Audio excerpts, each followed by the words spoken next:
Welcome back. A new survey focusing on Christian Latino voters finds former Vice President Joe Biden with a voter advantage over President Trump. That is according to Claremont McKenna College's Latino Religions and Politics National Survey.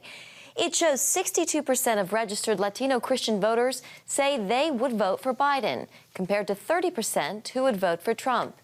Even so, the president's support among the group has grown significantly since 2016. And Tony Suarez with the National Hispanic Christian Leadership Conference joins us now to talk about the all-important Latino vote. Tony, it's good to see you today. One thing that this study also shows is that President Trump, he still leads among Hispanic evangelicals, but he has a lot less support from Catholics and Protestants. Yeah, well, thank you for having me back on the program today. He does continue to have strong Hispanic evangelical support.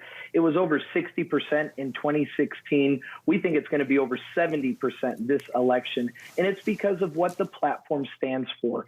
Life, religious liberty, it's the Supreme Court, it's Israel, it's those issues that continue to resound with our convictions, that continue to bring Hispanic evangelicals to the polls in a strong support of President Trump. And like I said, we're going to see it again this election cycle. Tony, we understand the Latino vote is a diverse voting bloc, but can you explain how important faith is overall to the Latino community?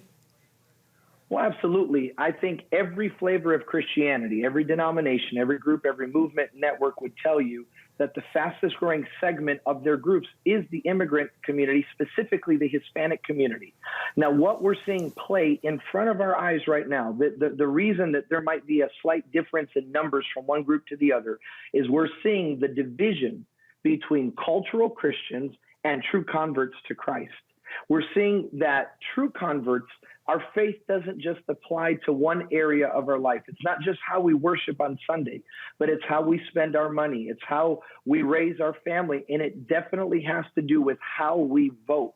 And again, it's my conviction that those that are completely committed to Christ will continue to vote for a platform that supports those Judeo-Christian values that we've always stood up for. Why do you think, you talked about some of the cultural reasons, but Tony, why do you think there is such a difference with who the Latino community is supporting? Well, again, some of that will bring out the preacher in me, because it has to do with how deep does this gospel really get on the inside of you? Is this just the way I worship on Sunday, or is this a true conversion experience? Because a true convert cannot vote. A true Christian, in my opinion, cannot vote for a platform that's pro-abortion or again, there's a group out there now called Believers for Biden. What do we believe in? I struggle to understand that concept.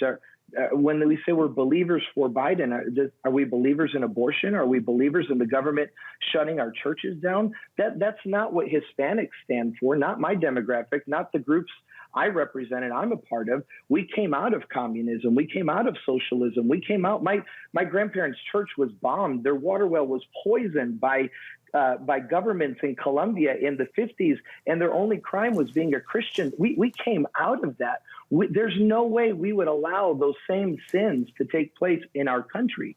So the only, and I say it with all due respect to the poll, the only thing that I can suspect is that either they're not true converts, or just like in 2016, the polls are going to be proven wrong. And once the election takes place, President Trump, to the surprise of many, will be reelected the President of the United States. We will see. Just about 4 weeks exactly to go. Tony Suarez with the National Hispanic Christian Leadership Conference. It's always good to see you. Thank you. Thank you. Thanks, Tony.